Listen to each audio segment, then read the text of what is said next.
What is up, guys, and welcome to episode 25 of In the Cut, from the chair to the community. It's your boy Ealef Cuts, and I'm here with Alexander Michaelides. Yes, sir. And it's been a couple of weeks since we recorded episode 24, but we're back. We've had a little bit of trials and tribulations trying to set up some podcasts, but we're getting there. So we're here. Tell me, bro, how you doing? I'm good, man. I'm good. I'm in a good space. It's been a hectic month especially, but I'm doing well, bro. How are you? That's good to hear, bro. Yes, being good, bro. It's been busy as well, bro, but we're getting there. And yeah, we're here today on a Monday afternoon, bro. We are Monday afternoon, post push day, bro. Yeah, post push, guys. It was a good session. This guy is an animal. Bro, That's all I'm going to say. Trying to be like this guy. No, guys, he is literally like a different beast. Guys, dumbbell pressing 50s like it's nothing, bro. Like it's pretty nuts. 50 grams. 50 kilos, bro. 50 grams. Shuts up. Why are you so like humble about your strength? Why would I be boasting about 50 grams? Bro, shut up, bro. Like, why are you so humble about being strong? What do you mean, bro? Like, you get awkward and shit. Like, fucking look at you. Like, why are you humble about it? I'm not, bro. It's just what it is.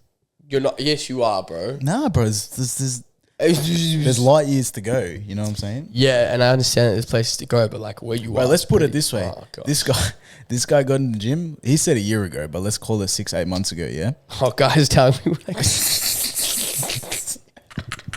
Yeah, I'll make it up, right? No. Yeah. Go on. Anyway, bro was self-proclaimed skinny fat, whatever. And now he's in the gym, bro, pushing 30s on the dumbbells. Not only that, he's going to run a marathon at the end of the year. Yeah, that's easier than lifting. Yeah, bro.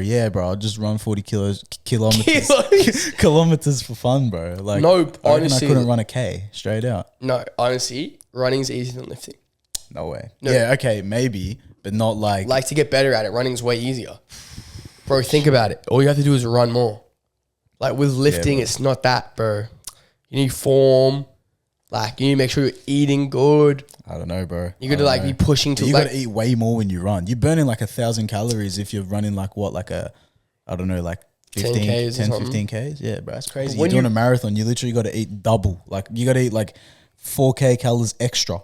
Yeah, you do. That's mad. That's cooked. Yeah, but think about like when you run, you're not always going max effort, right? Fair. So like you can find a pace where you can coast at. It's just like boring. And it will be a toll on your body. Like if you actually locked in and started running, you could run a lot in 12 weeks. I don't know. Maybe I got to try it. Show it out. Would you? Not right now. But like, I'm happy with doing steady state cardio, bro. Just 10K steps that I don't even hit usually. But do you not hit 10K steps a day? Nah, bro. Because I'm standing up here all day. And like, if I don't hit my steps in the morning or after when I finish, I'm not hitting them. You know what I mean? Like I won't get them just walking, throughout the day. Yeah, okay. Fair. So that's a thing. But I should definitely be getting onto that.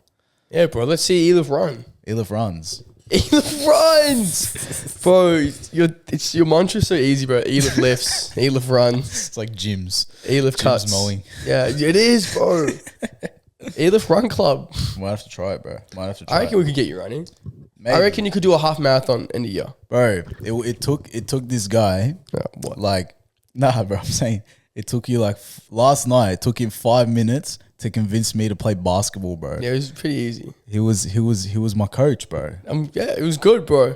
Can I just say, very coachable athlete. Just want to preface, like anyone who's coached by this guy, bro, like you're in safe hands. Like I don't know what I was doing when I started. Like when I came to the court, and he's like, bro, do this, fix your jump shot, this, that, whatever. Bro, I was like LeBron James afterwards. Bro. Oh, you actually were cooking. Like, bro, like sign me up, You'd be good. Who wants to see Ealef play basketball? You'd be an immovable force as well, bro. Nah, like, bro, I run like a gremlin. You run just like those bodybuilders, bro, that like are too big for their body and like they don't. Yeah, like your functionality is hilarious. It's like a what's the coyote from the from that show? From that. You mean Tasmanian Devil? That guy. how's it a coyote? It's a Tasmanian devil, bro. From Looney Tunes, bro, with the fucking Meep meep. yeah, the bird. Roadrunner. Yeah, bro, that's a coyote. Wile E. bro. Coyote. Yeah, It's not a coyote, bro. bro. Didn't you just call it a coyote? Coyote or coyote? No, it's not koi. It's spelled like that. Coyote. Oh. Nah, GG, bro. This is turning into brain rot. Tell me, bro. Tell me. I'm telling you a lot of things. I've been telling you a lot of things lately, actually. I'm telling you a lot. Mm-hmm.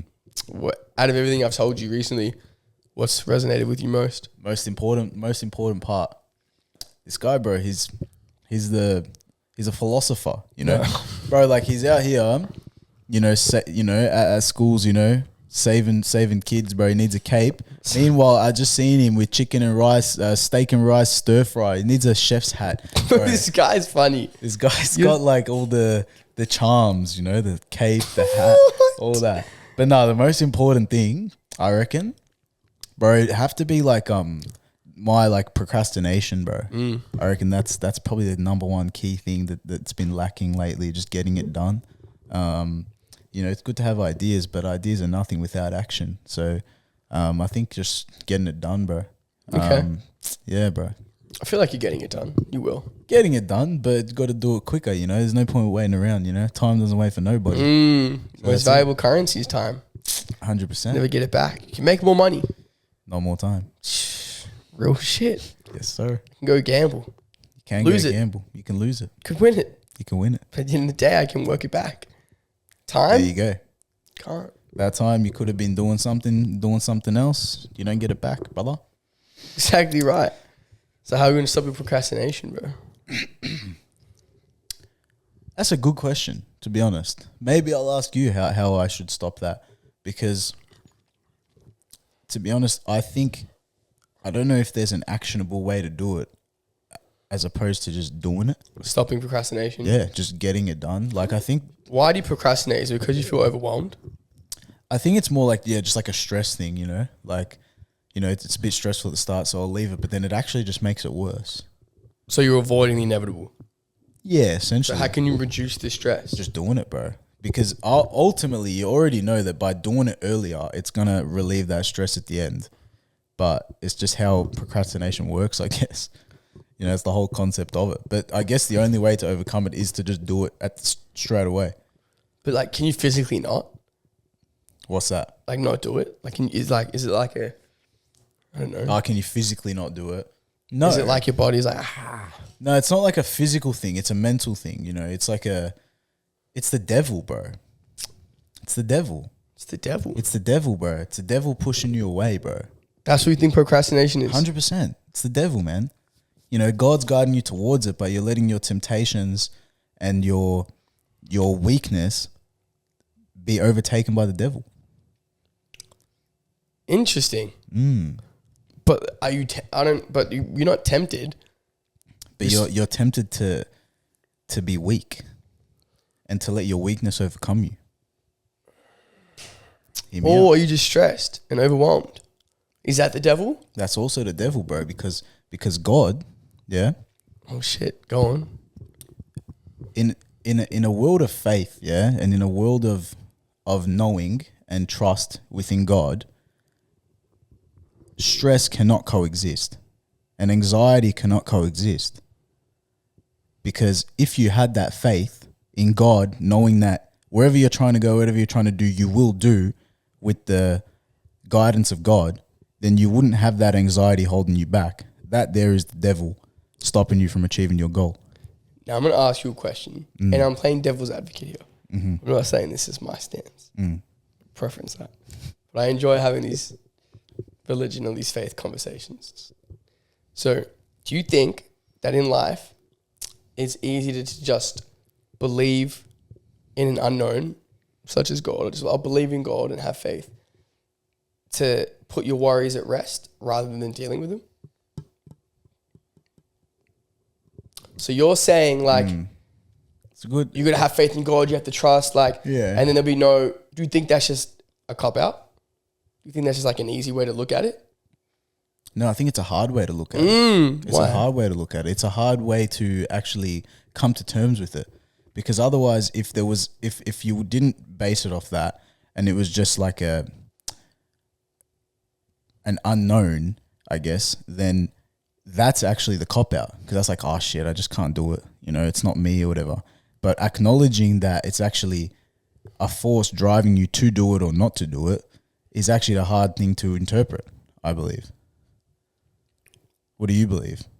Just ask the questions around here, man. No, you can give your input though. I see both sides. Yeah, that's fair. I think sometimes as people, it's easy to have, you know, like a justification for things and like just trust it, just have faith, don't worry about anything. Like, I think sometimes like it scares me a little bit, but I do think it's hard. I think for me, like I'm a bit of both. Yeah, it's fair. Because like I think you need faith, you need action when you have faith. You can't just like, of course, trust in God, but like not be doing anything towards it. Of course, that's where like the lines are blurred for me. Because I think you need to be proactive in your. Of course, you know what I mean, in your approach. And the thing is, God will support you, you know, but you've got to be putting in the work to you know, be on His side essentially. 100%. And now, obviously, it's halfway through Lent for you, and you're fasting. Yeah. Only person in your household. Yeah, in the media. Yeah. Yeah, it's who live. Yeah, in the house. Yeah. Sorry, bro. So, what's been this process like? Because I remember episode like 10 or 12. You're like, I want to get closer to my faith and this and that, and I feel like you have been lately. So, what's this Lent period been like for you?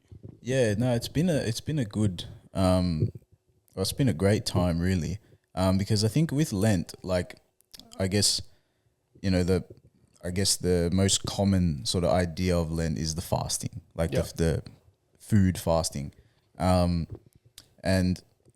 I guess the idea of that is to struggle, and to not let your bodily temptations overcome your soul. But aside from that, I think when you start to acknowledge the fasting and let that play a part, a lot of other pillars make way as well. Like, for example, you become a lot more conscious of the things you're doing, and I guess the sins, if you want to call it, that you're committing, which is probably the first step. And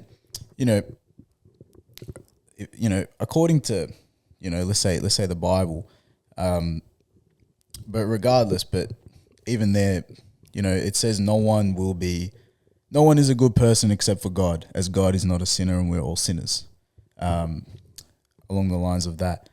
But I feel that acknowledging my sins and at least trying to rectify them makes me feel like a better person.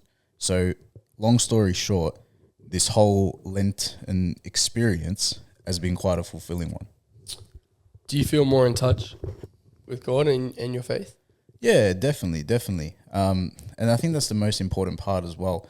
You wouldn't be doing it if it was for nothing. You know what I mean? And I guess this whole process for me has been a time of, I guess, exploration and, establishing a deeper connection with God.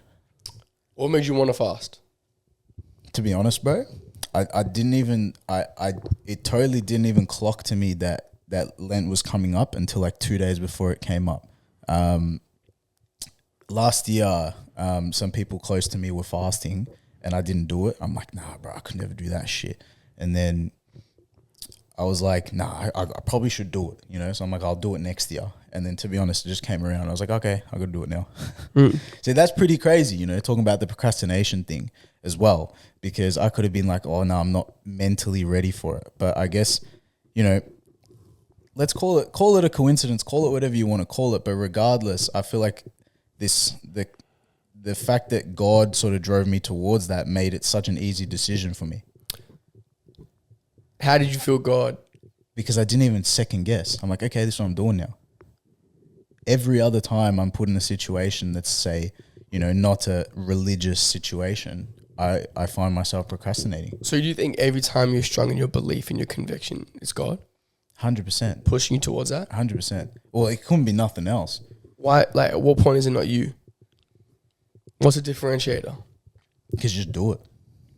You think that's God? 100%. You know, there's a lot of things like in the back of my mind with, say, other situations that I'm like, you know, like, yeah, I will do it. I'll just leave it. I'll leave it and I'll do it.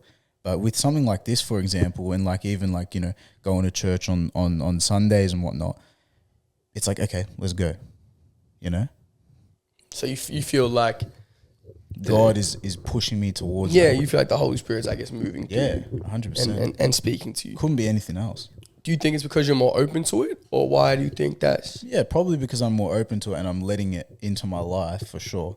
But I think that the fact that I'm letting it into my life, it couldn't be anything else as far as I know, as far as I'm capable of understanding. Because there's a lot of other things that Why now? Why has this? Must be, bro. Why has faith, you know, I don't know. not taken, but why has faith kind of grown in you now? Like, what do you think it's contributed to? Because do you think like faith and fills a void when you don't have certain things? You think it can add to it? What do you? No, I think it encompasses everything. I don't think it fills a void at all. I think it encompasses every aspect of your life. It's the pillar of the aspects of your life. So, you know, how has it come to me now? Why has it come to me now?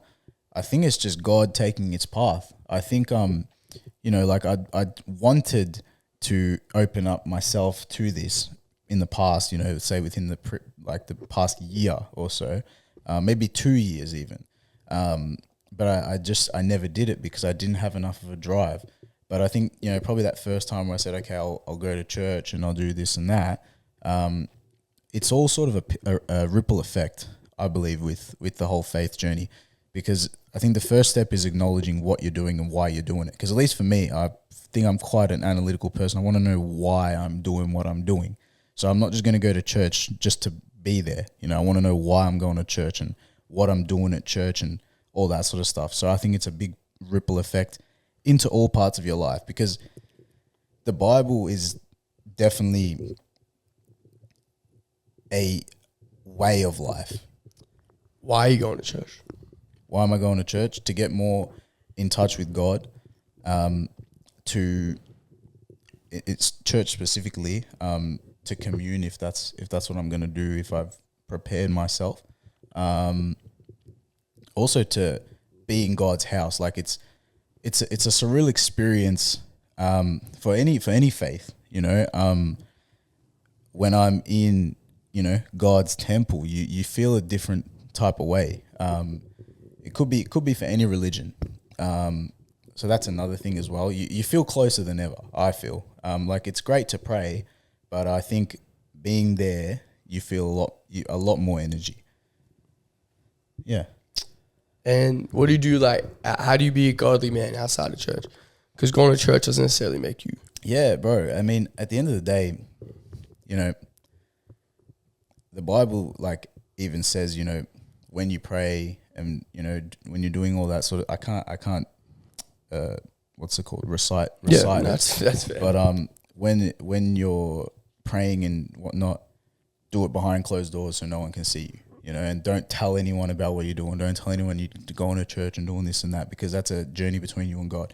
So I guess the only reason I'm telling you is because you've asked me. But essentially, as I said before, the path to God is a way of life. You know, it's not like I'll do this and do this and do this, you know. Like acknowledging what you're doing and why you're doing it sort of gravitates itself into different parts of your life. So for example, I'm really bad at this, but like swearing, right? That's something that I now, every time I do it, I acknowledge what I'm doing. I know I'm doing it wrong. I'm continuing to do it, but I'm trying to make more of a conscious effort not to do it. Mm-hmm. That's one example. There's so many things. So many factors, yeah. But that's one example. Interesting. Yeah. I think I don't know. I think it's a very interesting topic, and everyone has different views, and Definitely. so it's good to hear different perspectives, I guess. Yeah, 100%. I think it's one of those things where, like as I said before, I feel like you don't know until you try it, you know. Yeah. And I didn't know it until trying it either. And my connection with God is still far from perfect, and it will never be perfect. But I think actually immersing yourself and trying to, you know, be that better person. Because I think religion itself all in a way guides us to being a better person, whichever way you like it. Morally, it leads you to be a better person. Not to say that when I say better person, I don't mean, you know, some successful rich person, nothing monetary necessarily, but morally and in value a better person. So that's something that I feel like when you try, you can definitely acknowledge. Do you think everyone should try? 100%. Yeah, it doesn't have to be Christianity, you know. Just a religion in general. Yeah, a lot of you know, Christians will say Christianity. A lot of Muslims will say Islam. You know, there's no point being biased. I think whichever way you look at it, every religion in itself is going to make you a better person. In, you know, this recent journey for you, how do you think your growth in your faith has, you know, improved your life in some aspect? Just one. The most. It's an interesting question. I think there's still a long way to go. Yeah, for sure. A long way for to go sure. for every aspect.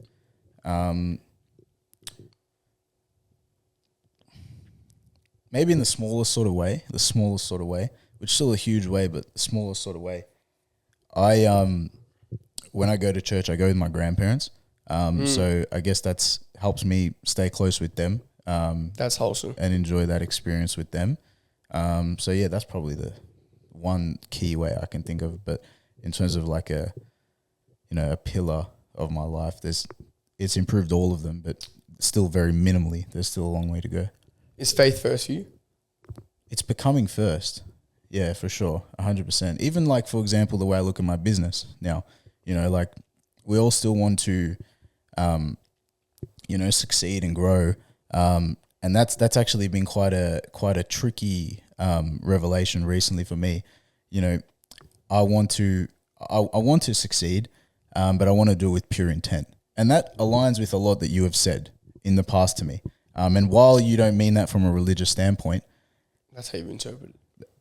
That's not how I've interpreted it, but that is something that definitely aligns with. Because you texted me, and I forgot to talk about it until now. Oh yeah. What did you mean? What did I say? That I realized what you meant. Yeah. It's hard to put into words, to be quite honest, but I feel like at least whatever you're doing, as long as you are doing it for the right reasons of yourself, but also people around you, and for the better of the world. How does this relate back to your business? Well, I think, you know, sometimes we can get caught up in the money aspect, you know, like how can I make more money and whatnot. But money has to be the byproduct, essentially, or the try product, whatever you want to call it. Why and the purpose of what you were doing has to be at the forefront. You know, for me as a barber, I'm now realizing that I just want to make the environment around me, whether it be in a private studio, somewhere else in a bigger studio, I want it to be an enjoyable and unforgettable experience for people to come and get a haircut and share the experience with me. So I guess in doing so, the fruits of that will, the fruits of that will, what's the word, you know? Grow. Exactly. I know what you're saying. You know, I can't think of the word. The fruits of that. No, but you're kind of cooking, bro. But that's what I think, bro. What do you mean when you tell me, you know, make sure your intent's pure, this, that? Like, what does that mean to you, bro?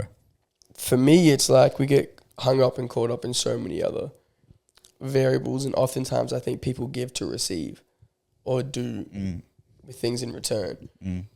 You should be giving or doing because you want to, not because you think this is going to pay dividend for you. You should almost be giving, preparing 100% to lose. You know what I'm saying by that? Like, not, oh, if I do this, then maybe. Well, nah, you can't even think like that. You know what I mean? You should just want to do good because it's just in you, I guess. Whether it's God speaking to you, whether it's something inside you speaking to you, that's just how I think you should approach life. I agree. I think, for me, it's God. For others, it may not be God, but I guarantee it's some greater Something. Something. Power, being, energy, Exactly. whatever you want to call it. But I definitely think it's an important thing. But like, because a recent thing that's been like happening in like my personal life. Nah, it'll be right.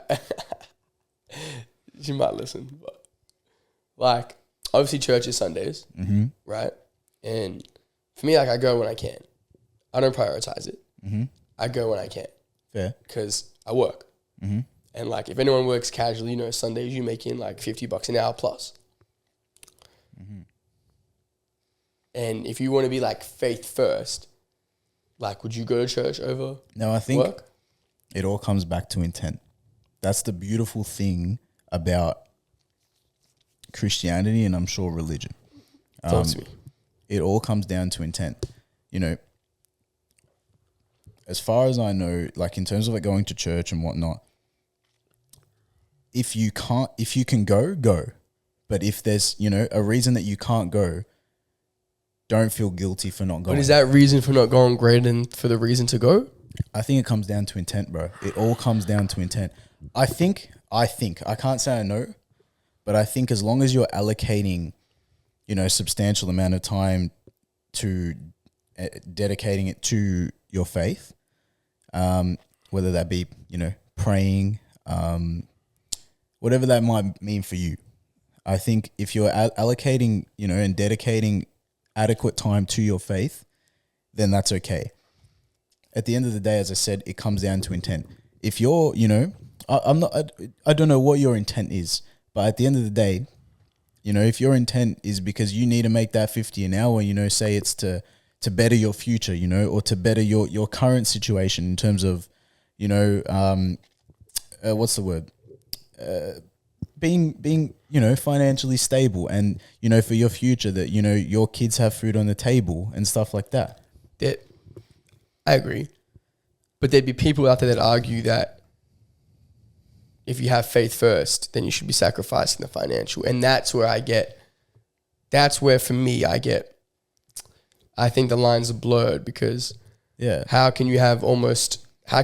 me it seems outlandish a little bit, or maybe I'm just not spiritually awoke enough to understand this, but people will say, well, if you pray for it and you put God first, everything else will take care of itself.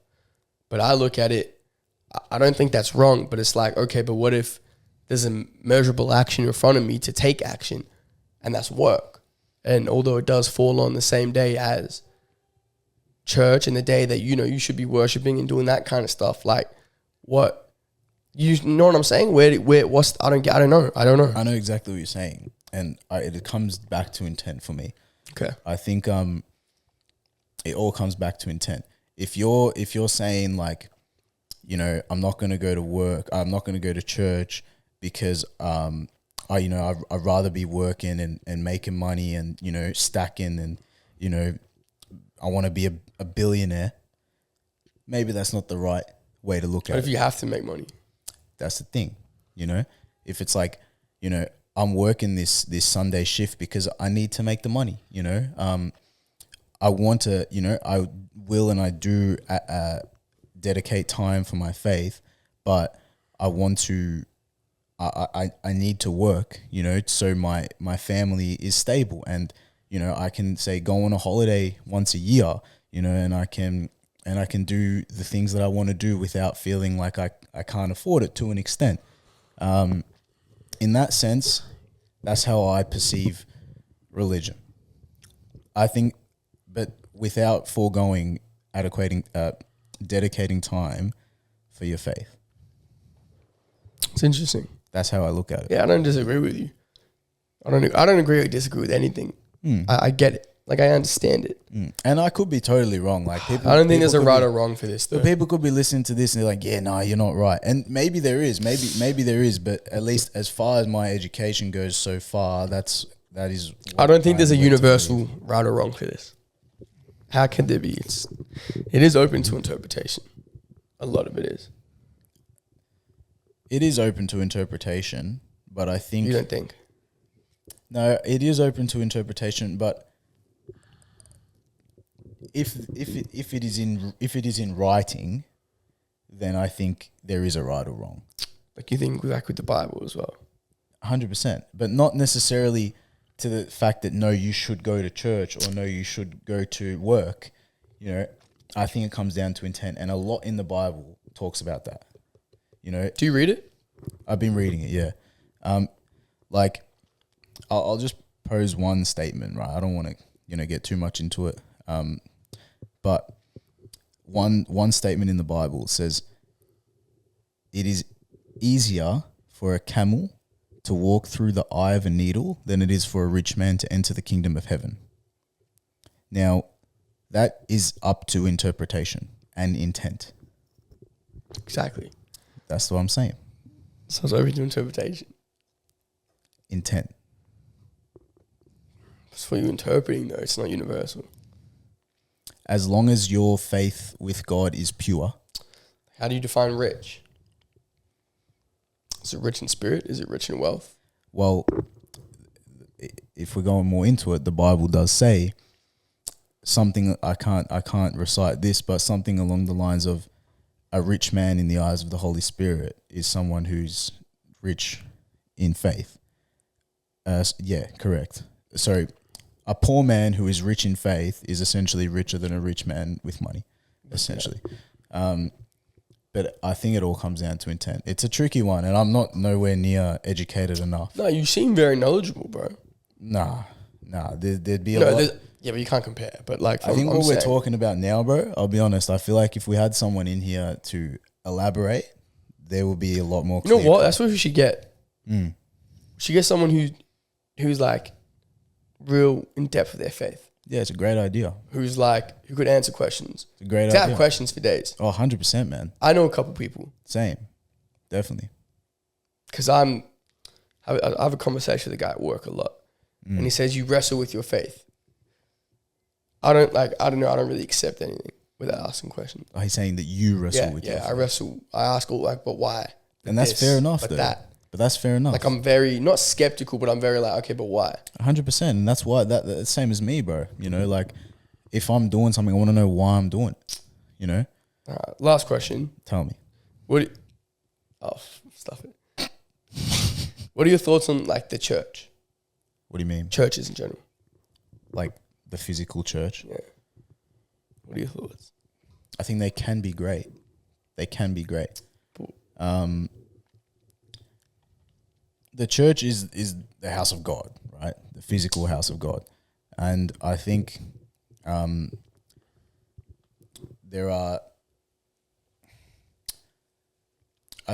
so for example, I was going, like when I first started this journey, I was going to a different church that I am now. Yeah. And that church was I didn't connect, essentially. Probably because of the demographic of the church. Even like, you know, the connection I felt with the priest, let's say, older priest, a lot of an older demographic in the church. Didn't feel there wasn't as much energy, in my opinion, for me. That's fair. Now, this other one that I'm going to now, it's incomparable. Is it in Greek? It's in Greek, but it's incomparable. Like, in terms of the priest, he's quite young, the most remarkable man. Like, the way he conveys his faith, and he spends about 15, 20 minutes towards the end, doing a sort of a sermon in English. And in English? In English. And that's great because there are a lot of young people. Do you understand Greek fluently? The Greek that they speak is it ancient Greek? Yeah. So it's very, very hard to understand. Like, only like some prayers and whatnot. But yeah, the difference is like with this church, the connection that I feel is way, way stronger. Purely because, as I said, the priest he's younger, he's a lot more easier to connect with. He also gives that sermon at the end that's always really impactful for anyone to listen to. The demographic, it's so many young people, like so many young people, like heaps, probably half as many, like half younger as much as there are older, which is so rare to see in a church. So I think it can be great, but I think you have to really resonate with it. What do you reckon? Why'd you ask that question? Because I feel like there was a. I think churches can be great. I think, and I had a conversation with someone the other week. I said, like, well, my aim with Calm is the same sentiment as church: community, togetherness, inspiration, like guidance. But I just don't have religion, as a pillar. So I fully resonate with the sentiment of church and what it is trying to achieve and what it does achieve for some. Where I struggle at times is looking at it from an institutional perspective in terms of, okay, although this is a house of God and this is a pillar and this is great, this is also a business. Yeah.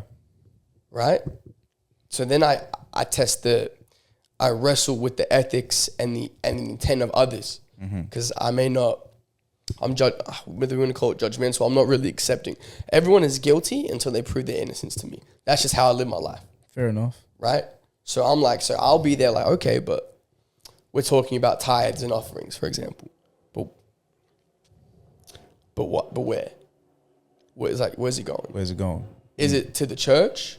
Is it to fund like the pastor's wages? Like I'm not trying to be critical. I just don't know.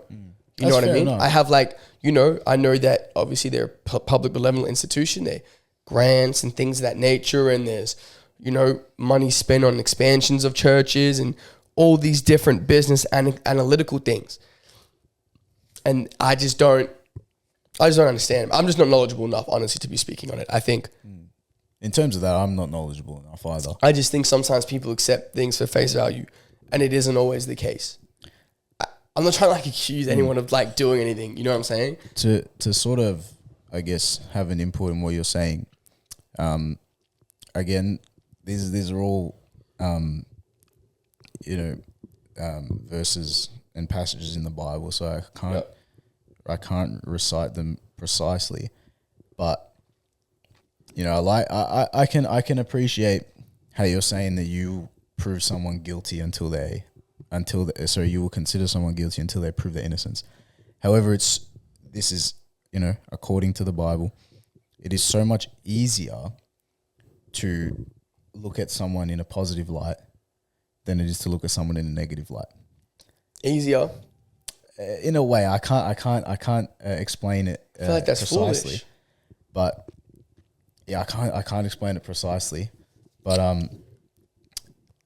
yeah, something along the lines of that. In saying that, have a look at the money that you are donating. In your heart and in your faith, feel that it is going to a good place. It's hard to say, but it's hard to say. It's hard to say. It's very hard to say because it's like that's hard to. It is very hard to appreciate and to acknowledge because a lot of people are thinking, oh well, stuff that. Like, what if my money's going elsewhere? And you just have to trust. It's all about trust. It's all about trust. And I wish I knew that phrase exactly. Yeah. Send it to me after. I do trust, but I don't know. Maybe it's a control thing for me. I'm not in control, so I don't know. So I struggle. But like I don't know, man. Like I do trust. I know I have faith. Like I know that. Of course you do. But like, I need to talk to someone who knows more. The thing that I can appreciate about you is that this journey for you seems to be tough because you are wrestling with your faith, as that guy from your work said, which is not a bad thing, you know, because when you clock and when you realize, like when you clock over to the other side and you realize I'm on the dark side right now. no, in terms of to I know what you're to saying. the side of looking at it positively, Yeah. you'll be all, you know, balls to the wall with that. That's just, well, I'm either all in and not in at all. That's what I'm a saying. scary thing for me. That's not a bad thing. Mess around, become a reverend, bro. Next week, nah. But I think, I don't know, like I look at signs in my life, and you know, I think a lot of people who I've become close with, are growing in their faith around me. So it's like naturally like piqued my interest even more. Obviously, like my partner, strong in their faith, and obviously you now as well. Like, you know, just people around me who I think are fulfilling a role in my life, are like inclined in that way. So automatically I'm, you know, curious, and I understand. But I think a big thing for me is connection. I could really resonate with your sentiment about, you know, connecting with the right church and stuff like that. And for me, it's like, you know, you only know what you know. But if I'm being honest, like I'm not being like super proactive in finding another one or doing that kind of stuff. Like, that's fair. But I'm always open to it. I think for me, if it hits me in the face, I'm not going to ignore it. But at this current point in time, I'm not necessarily going to seek it as much as I should. Like I've done, you know, research and looked at other churches and this and that. But I don't know, bro. Just giving excuses. Nah, for real. It could be excuses, fair enough. But at the end of the day, you know, faith is a way of life. So I think, you know, when you're ready to embark on that journey, you will know. You can't force this sort of thing. You can't. You cannot force it.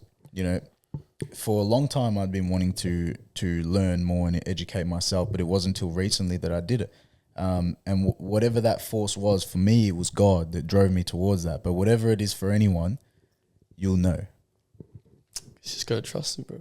100%. You got to trust the process, and you got to trust God. Yeah, trust in the unknown. That's it's a hard thing. 100%. It's a very hard thing to do, but very interesting I feel conversation. very enlightened. Today. I feel very I have more questions. But I reckon we'll get a guest. Definitely. I think that's a great idea. We'll get a guest who can like answer questions. I like the idea of that for sure. And then we'll see how we go. I know a couple of people in mind who are like definitely growing up in the church and for sure and done all that. But we'll go from there. Go from there, bro. But episode 25 was a little bit different this week. That was cool. It was cool. It was different. It was something that we're probably not used to here. But definitely not used to, but I think also it's been building for a while. Like again, I'll go back and find it where we were talking about faith very early on and you growing in it. And you've definitely grown in it, man. I feel like it's definitely. There's a long way to go, but I appreciate you for opening the door to this conversation, bro. I had a great time. Me too, bro. We'll see what happens. We'll keep documenting the journey, but episode 25 in the cut. Episode 25. We'll see y'all in episode 26. That was in the cut from the chair to the community. Yes, sir. Yes, sir.